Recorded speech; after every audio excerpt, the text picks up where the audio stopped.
Welcome, welcome, welcome. We wanna.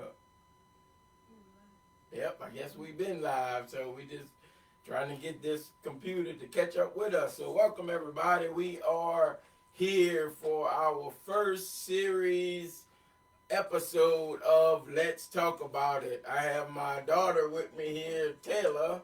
Now I'll let her introduce herself, but tonight I just want to give you the basis of our conversation. Didn't kind of script this out or anything.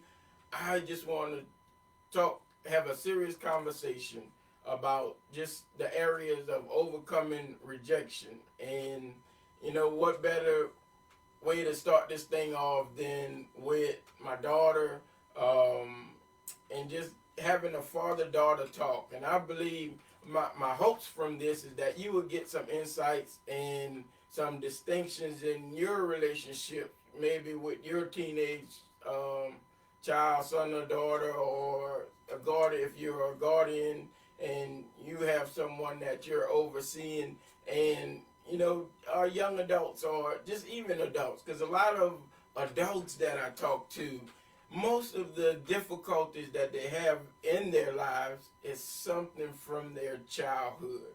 And one of the things that we're often doing here is learning how to communicate better and how to be open with one another and kind of shift the game in the relationship that we have to really communicate better between dad and daughter. So I want to welcome you tonight, and as we said, I hope that you would gain some insights from what we're going to talk about tonight. So just pause for a minute and let's get present in the moment that we're in. If you're watching with your teenage child, or if you know someone you can send this to later on, do so. But if you're tuning into us right now, I just want you to just kind of turn off things, turn off the distractions, and really just tune in and listen to the insight that's going to come from this conversation.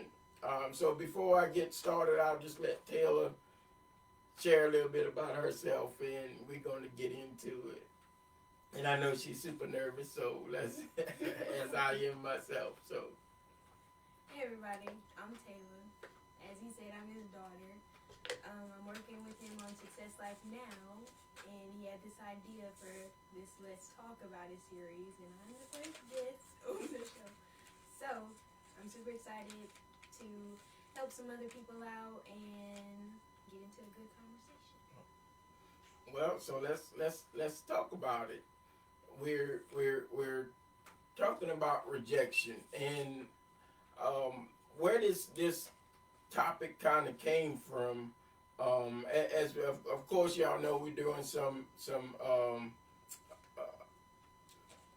something's called Find Your Freedom, in areas where we stuck in life situations, in different places, marriages, friendships, relationships with your co-workers, all the different relationships that we have that we need communication in.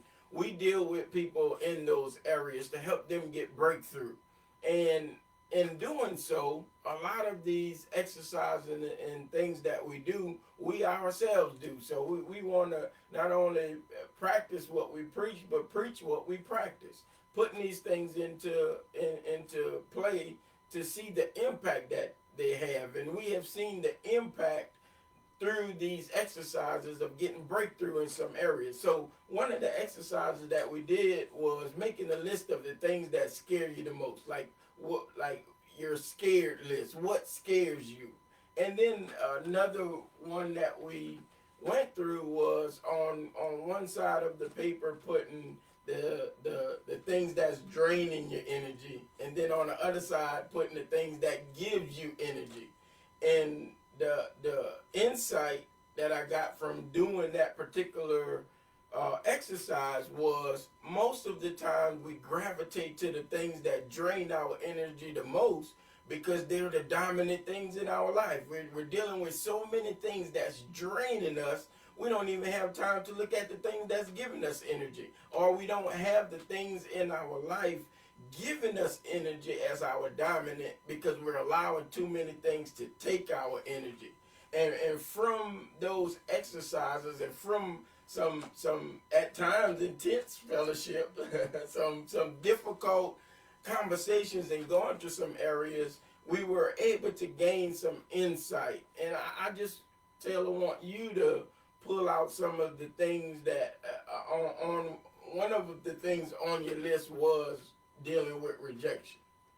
And that's where I really, hey, let's just talk about it. Let's use this exercise, and let's use some questioning, and let's use some things to really pull that out. And hopefully we can help somebody else with the insight that you gain from it, and just share your experience with, kind of what you deal with. So just give me some. I don't really have to go into detail, but when we were doing that exercise, why did that stick out to you the most of rejection? Well, rejection stuck out the most because when I think of rejection, I think of not being accepted, and constantly it seemed like I could never be a part of something. I always felt like I was left out, and that nobody really, loved me for me. It was it wasn't an acceptance of who I truly was. I always felt like I had a fake to be around people, or just seclude myself. And so that with that, in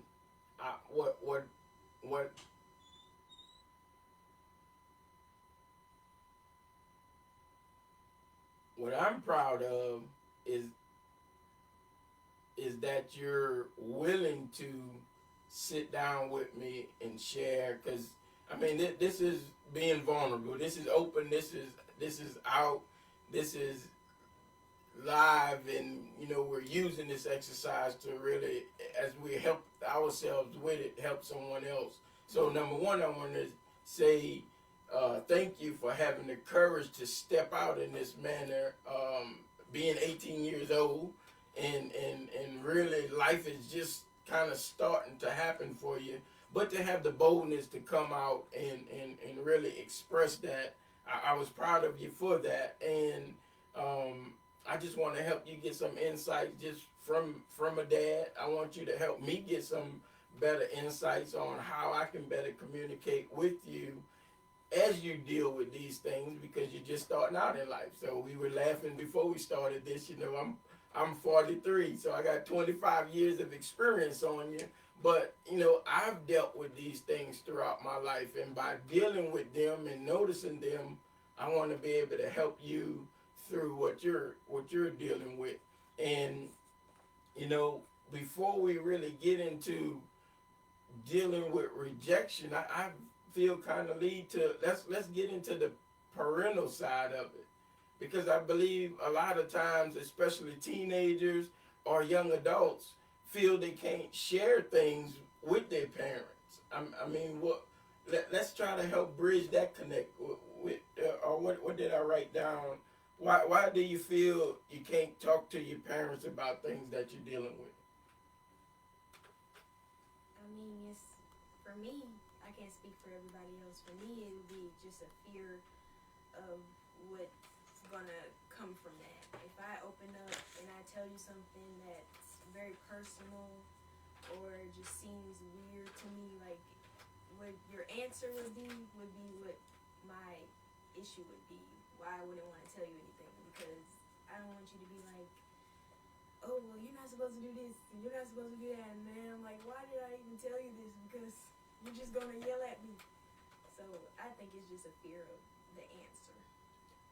And I guess as parents, or as being a father, very protective of their daughter, probably overprotective, like any other good dad would be, who want the best for their kids. But what I'm learning, and what I'm open to, and helping me as the parent, is allowing you to be able to express yourself and not be rejected by me as the parent. So I believe sometimes when you bring things to me and I don't accept them, or I don't give you the audience or the time to speak about it, then that's in a way the rejection is starting off. So how when we begin to do something like giving y'all the opportunity to come and share y'all feelings with us, and anything difficult that you're dealing with, you have that openness to do so. Do you feel you still able to bring us things and not really be, I say judged by it, but afraid of our reaction to it? I mean, I don't want to be like, because I know a lot of people don't have that, and I'm grateful that we could open up and we're allowed to express, but it's still hard to come out and be like, this is what I'm going through, what you think about it. That's why it's just easier to keep it inside, because it is for me it's a fear of the answer. Like, I don't want the reaction to be, well, why are you even thinking about that? Why are you coming at me with this? Like, I don't want it to be like, oh, like it felt like it's just pushed away. Right.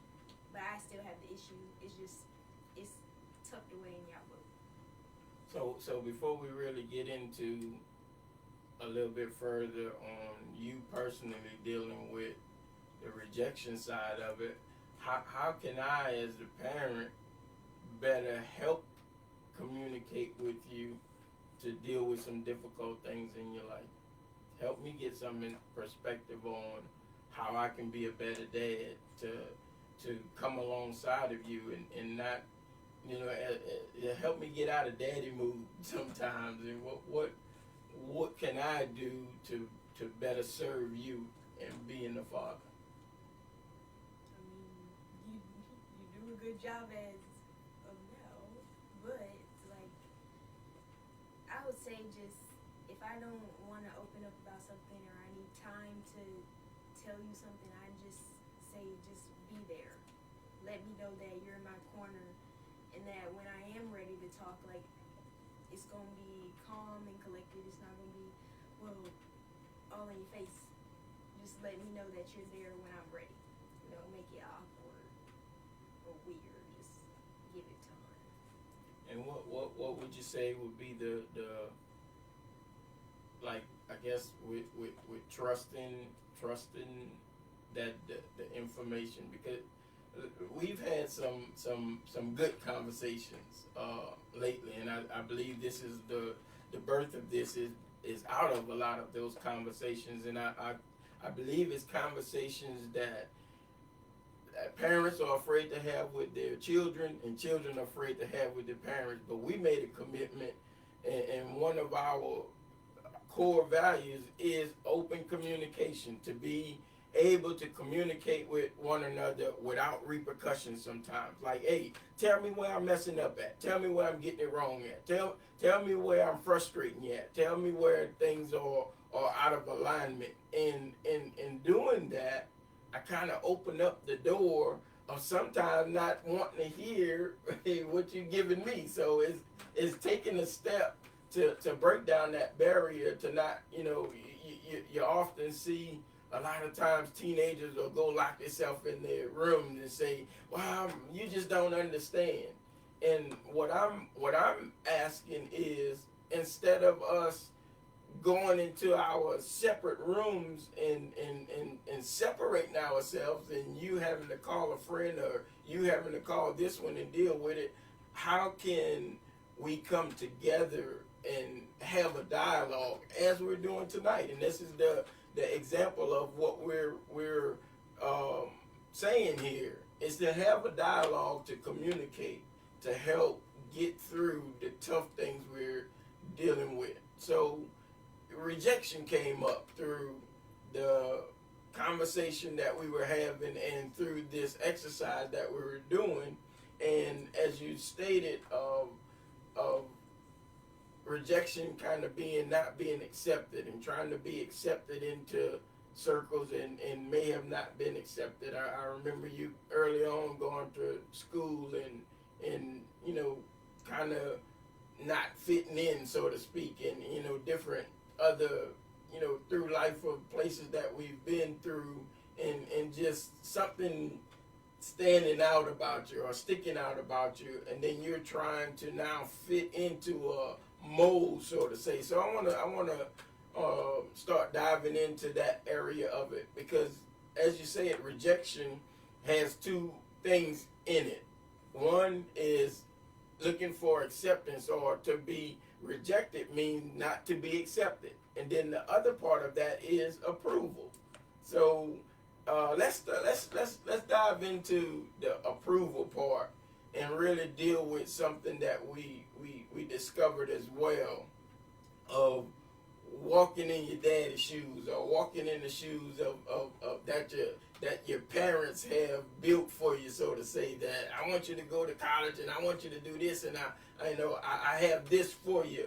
What take me to that mind, just into your mindset on that aspect of it, of the expectations that you feel is put on you as a teenager, and give me a little bit of that. Let's dive a little deeper into it. I mean, I feel like since you being my parent, I already put you to a high place because I look up to you, right? So I have you on this pedestal, but I'm looking at the pedestal and I'm like, well, how am I ever going to get there when I'm down here? So I don't want it to be like you go on and you create this legacy and it's like, now it's me. I'm thrown into that inheritance. I'm thrown into that position, and if I fail, if I mess up, like, it's on me. And it's like, well, wait, weren't you his daughter? Like, shouldn't you be able to do this? And if I can't do it, it makes me feel like, well, I'm not good enough. So based on your of how your and what I've explained to you when we spoke about this a time before was acceptance, or approval, and maybe I have to be successful in this way to gain this approval, and then when you feel not able to fulfill that, then that's where the rejection comes from, and I mean, I can understand that, because as parents, we do put pressure on our kids, because we want, at the end of the day, basically, you want the best for them.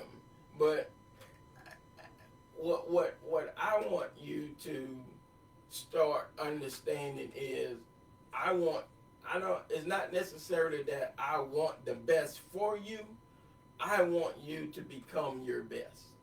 I want you to become all that God has made you to become. So not necessarily filling my shoes, but creating the shoes that God has given you to fill, taking our experiences, taking our mess ups, taking our things that we did right, learning from them, gaining the knowledge from them, but then creating your own way. And as parents, a lot of times, I believe that we set a way for our kids, and it may not be the way that they want to go. It may not be the direction that God has for them. It may not be the direction that they would have for themselves to go. But we have this image, and most of the time, just to let you in on our thought process, most of the time is because we don't want you to fail where we fail. We don't want you to, so I want you to be your greatest. I want you to do this and I want you to do that, because in areas that I fail, I don't want you to experience that same thing. And where I'm gaining a better insight now is, you're going to have your failures that you have to fail through.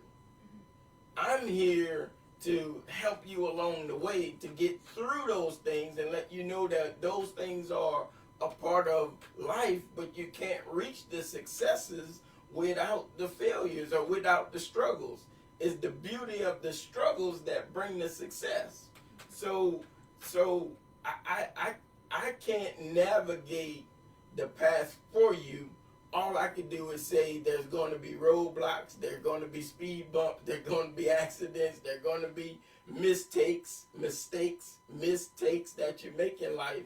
But what you have to realize and gain perspective from is you can't be Lamar and you can't do what Lamar did. You don't have my mind, my thoughts, my personality. God made me who I am.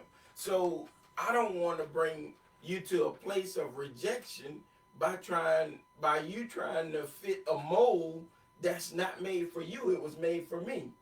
So you being a blessing to me is God gave me you as a mold that I get to help shape with the knowledge and the understanding of how things work so you can be who he created you to be. So right now, I want to take that pressure off you of having to fill my shoes and now put on your shoes and let me help you grow those shoes so you can grow into who you called to be. Because there's things that you can do that I can't do, and there's things that I can do that you can't do.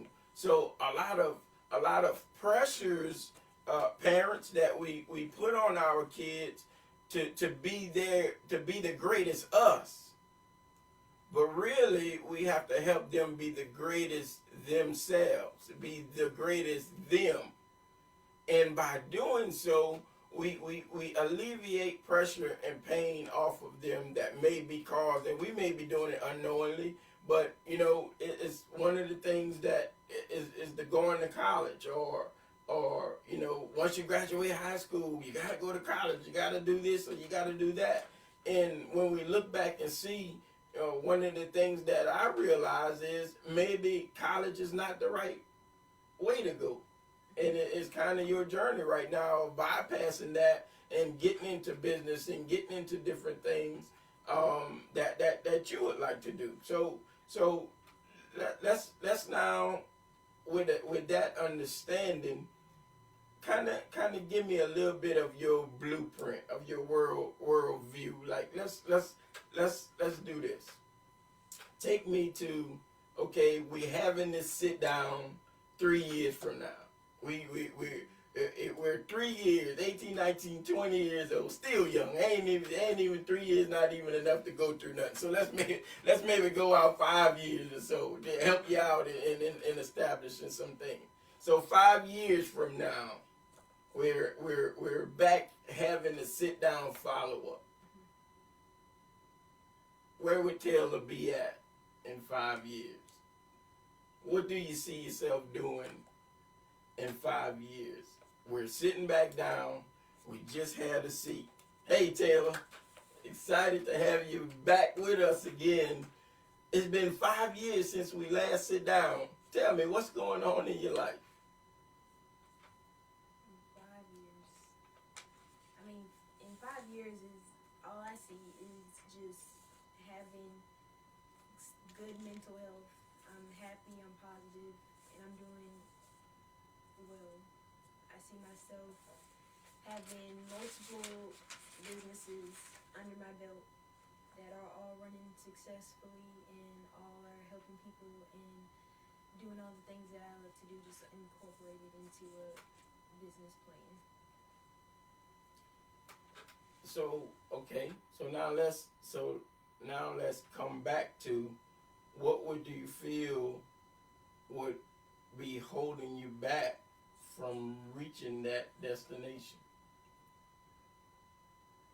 Not being accepted by people, or people not being for me. All right. So I guess to dig down deeper into this, why do you feel that you have to be accepted by? Like, why is that top priority? Like, man, I just gotta be accepted by by people, and I mean, not adults deal with this. A lot of people deal with this. We may not say it, but we all deal with worried about what someone is going to think. So if you don't become this successful person that you see in 5 years, you're worried that, well, my parents may say this or my parents may say that. Friendships that you have or you develop, and what they're going to think about me, how it's going. Why do you feel? And I'm just trying to help get some better insights on your thought process around this, and hopefully we can help me and help someone else out. What where does that thought process come into play? Because it's hard to find real people. It's hard to find people who are actually genuinely care for you. So I hate being alone. Like, I hate the feeling of 5 years from now, and I've built businesses, I've built this and that, but I'm by myself. At the end of the day, when I go home, I don't have nobody to call. I don't have nobody to talk to other than my parents. It's like, what am I doing all this for if I don't have no one to share it with that's genuinely there for me and care for me and love me for who I am? So, and it seems like what I'm hearing more so of is trying to fit in, so to say. So, and what the reason I asked you 5 years out, what is that going to look like? Because a lot of times we can only see out by what's going on right now, and we don't push further to where we're going, because where we are, our image of ourselves is not really the. I guess this is what I'm trying to say. Could it be that you're not fitting in? It's more of an assumption that's what it seems like, or if you go to areas and you don't right away get accepted in the group, you automatically feel rejected. Because I know sometimes you're quiet, you keep to yourself, you're not the one that's going to approach someone first. Mm-hmm. But once somebody meets you, it's like, oh, you can be yourself then. Mm-hmm. What would you say is the not say reasoning behind that, but just take me through that process. Just when you're coming to a group of people, and then you have that feeling of being rejected. I mean, first of all, I already feel weird. It's that in the back of your head, like, I want to make friends so bad. I want people to like me. So if I go and talk to somebody, like, that's what will happen. But once you get there and, like, people don't respond how you thought they would respond, it's like, well, they don't like me. Let me back away. They rejected me. It's just, I am quiet and I keep to myself, and that hurts me, because, like, I want friends. I want to know people and understand people more. But, like, if I go to a group of people, like, I can't express myself how I would normally. Like, I have to have somebody, I don't want to say somebody come to me, but I just have to, like, you have to make me comfortable. I have to be comfortable in order to open up. I don't just open myself up to anybody, because that's where that comes in, that rejection, where it's like, if I open up, it's, oh wait, she kind of weird. Let me back off. So then that's in the back of my head, like, what did I do wrong? What can I change? What can I fix? What can I make different about myself for them to like me again? So and that's really where I want to dive deeper in. Do you feel you're different? Like, do you feel like your uniqueness makes you different? Or do you feel like, let's put it this way, do you feel you have to change who you are to fit in a lot of places? Or do you feel I can be who I am and be accepted? in whatever situation that I'm going to. I feel like it's both ways because I understand like I'm different. I'm always gonna be different. No one's gonna be the same. But like I do find myself sometimes to like create a persona or create a different person out of myself to fit in. So like if they talk a certain way or they do a certain thing, like I'll start talking like that, or I'll start having that way, that attitude, that response. Like I'll start doing it. So it's like, oh well, she talks like me. We act the same, so it's like that. But once I'm done and I'm by myself, then I'm me again. And then I'm thinking like, why did I do that? Like I was just a whole fake person to make a friend. So if we're friends and they know who the real person is, it will be like, wait, who is she? So you're 18 years old and you do that, and I'm 43, and I mean and that's what I'm. The beauty of these conversations is like, what in our mind are we thinking that I have to act a certain way to be accepted? That I have to fit into someone else's mold to be accepted. So it goes back to what we were talking about filling someone else's shoes and putting that pressure on yourself, and you having to think that I have to go this route or I have to do this thing. You're trying to be placed into a mold that was not made for you. And a lot of times when we're wanting to be accepted into a group, it's the mold of that group. Like if you fit this mold, you can be part of the group. It's in society, is it you have cliques, you have the inner circle, you have the this is our select group, and we're so busy trying to change who we are to fit into that group, we lose who we are, and then now we don't know where we fit in. And so what I'm hearing you saying, from trying to change up different things to become something that you're not, it's harder to play that game because it's not who you are. And I see you at the house. I see you at different places. I see who you, and for me as your father, and you can you can correct me if I'm wrong on this live here. I try to be transparent and always be myself. Never if you can't accept who I am, then I don't fit in your group, and I really don't want to be in your group if I got to change who I am. And what we see a lot in society is you can't be different and be in this group. You got to be the same. So we gravitate to what's the same. We gravitate to if someone if someone is a little weird, then is well, we see this growing in high school and college, maybe even. You got the what they call the nerds or the geeks, or they're isolated on that side, and then the most popular are isolated on that side, and then you're trying to find in between. Everyone wants to be in the group with the cool person or the person that's getting the most attention. But my question is,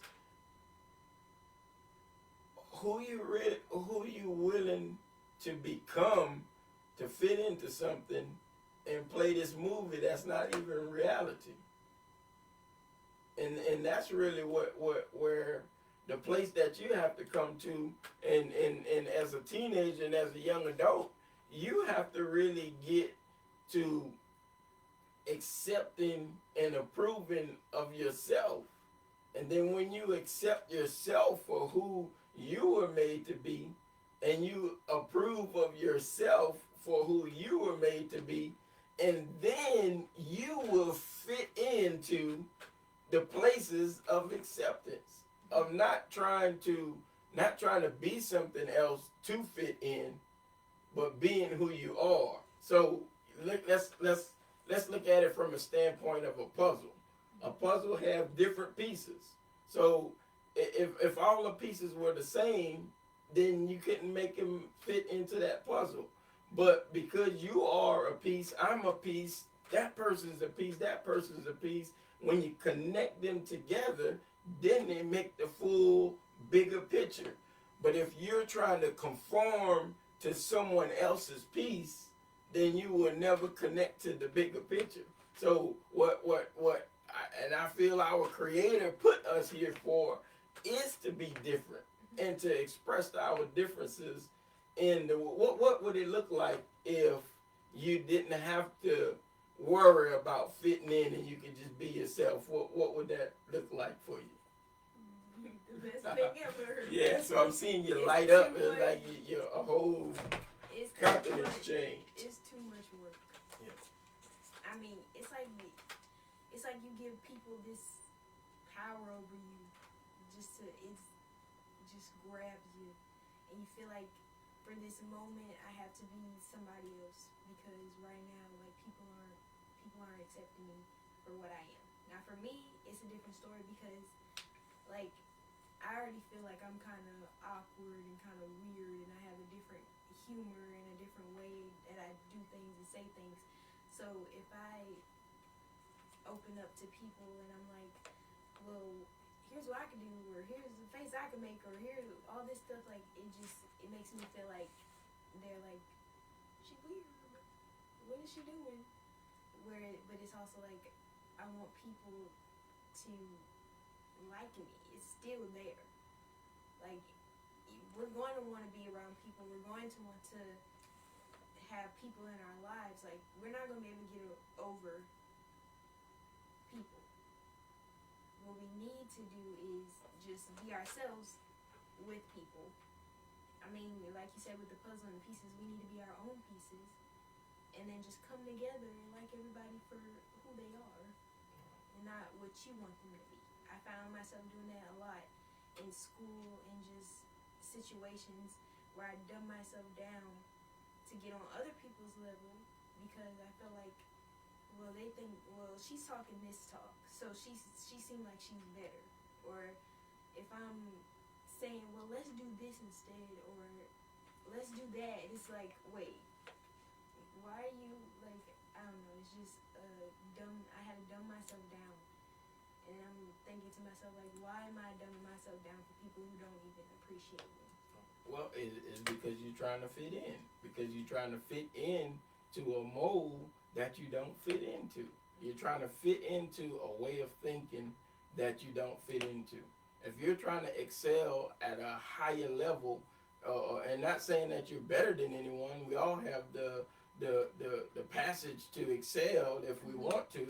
Is if you decide to tap into some potential that someone else is not willing to tap into, then no, you don't have to dumb yourself down. But what you do that because you're trying to fit in to someone else's future for you. So if you're trying to fit into someone else's future, you can't be the Taylor you see in 5 years, going by what because someone else, even myself, may try to take you, hey, I think you should go this way, or I think you should choose this person and choose that person, when I feel as a parent, my job is to help you make the best decisions you can and not make as many bad decisions. You're going to make bad decisions.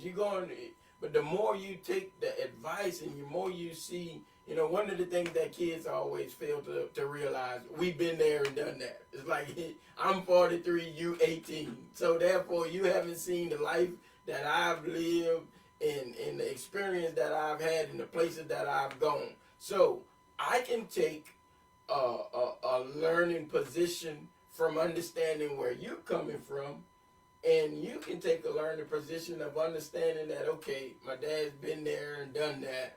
He's just trying to look out for my best, and he wants the best for me. So therefore, let me take that into consideration.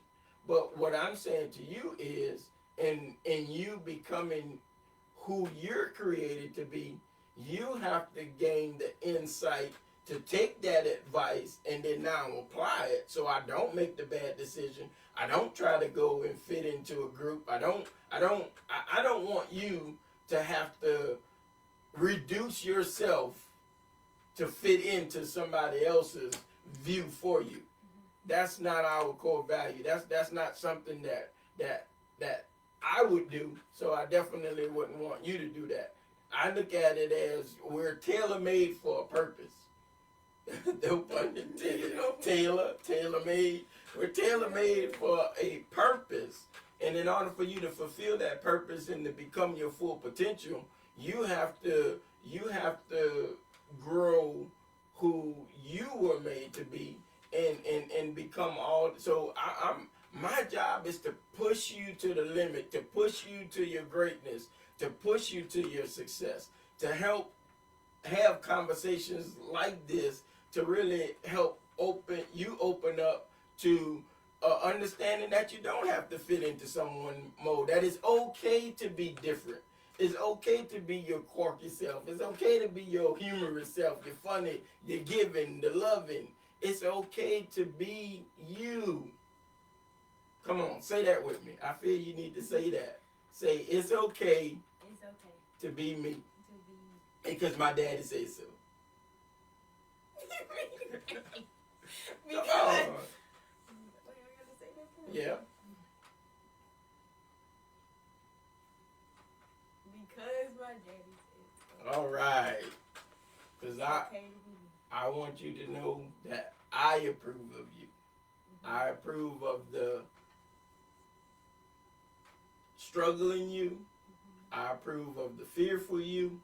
I approve of the scary you. I approve of the bold you. I approve of the successful you.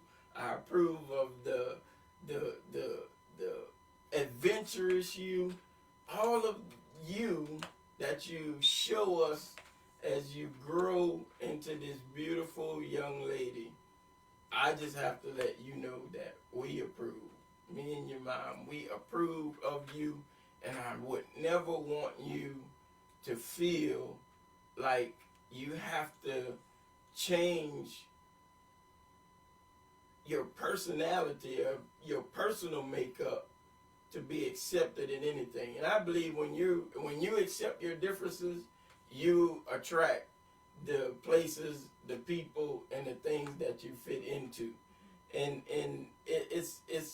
it's all right to be different. I was different growing up. I was different. I always thought different. I always thought from an entrepreneur viewpoint. And when you do so, it's not your average way of going about things. And anytime you come against the norm, you're going to always be looked at as different. You're going to always be looked at as, well, what's wrong with them? I mean, people always telling me come out of the cloud, come down to earth, because my imagination, my thinking, my thought process is just always out there as a visionary. And then now taking the steps to go and get that what I see, the advice that I can leave you with is you have to come to a place where you learn to say, I'm good enough being me.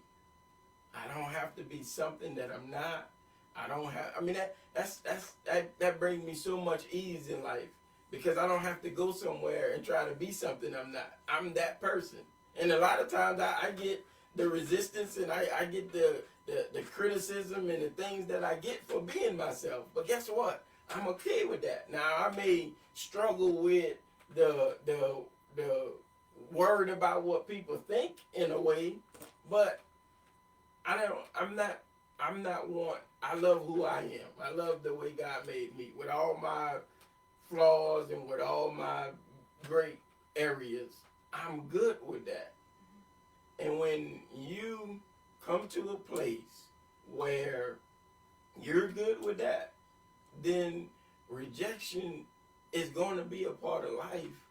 But instead of it hindering you, you're going to learn how it can help you. Because without the rejection, you wouldn't have known that you can be bold. Without the rejection, you wouldn't have known you can overcome the rejection. Without the rejection, you wouldn't have known the beautiful made person that you are. So a lot of times we say, I can't be because I was rejected. I can't do because I was rejected. I'm suicidal because I'm being rejected. And now you want to take your own life because you're trying to fit into someone else's life, when your life is more precious than what someone else thinks about your situation. So I want you to do this, and we're going to end on this note. I want you to tell rejection, thank you. Thank you. Thank you. Thank you, rejection. Why do I say that? Because rejection, even your little 18 years of being on this earth, has opened you up to begin to start seeing that there's greatness on the inside. So as I said, without the things that you've experienced so far, you wouldn't have never met the Taylor that you are right now. That's I'm seeing growing into this vibrant, this courageous, willing to take risks, willing to go her own direction, willing to speak her mind, willing to step up to the plate. Because we got a mutual friend that was rejected. He was rejected by men. He didn't fit in. He came talking a different way than the people around him was talking. And he came not to fit in, but to stand out. He came not to be accepted, but to show the world that through him they can be accepted themselves. And I believe the power in overcoming rejection is understanding that you first have to accept who you were created to be. And when someone doesn't accept who you were created to be, then that just simply means you're not fitting into their mold of their thinking. And Taylor, a lot of times people or groups won't accept you. It's not really about you. So you bring pain on yourself trying to be accepted into a group that you're not even made for. That you're as we always say in leadership, there's the eagles and the chickens. Eagles fly alone. Chickens gather in groups. So sometimes if you're flying with eagles, you're going to bypass other eagles that's doing stuff, that's going places, that you may stop and conversate, but you're doing something and going somewhere. And not to, I'm using that because we use that in leadership, but in relationships, it's not to think that you're better than someone, but don't let someone bring you to a lower level because they're afraid to go higher. And don't let you going higher make you feel like you're a bad person because someone else doesn't want to go there. You just make sure if you can help someone grow. You know our philosophy. We celebrate people. We celebrate anyone that wants to get from point A to point B. We celebrate success. We celebrate your failures. We celebrate you as a person, as relationships. And as long as you're doing that, then you can say to yourself that I'm trying to make the world a better place. If you can have that agreement on the inside, then you're doing your part. And in regards to being different and knowing that and accepting that, I believe that would help you overcome the rejection.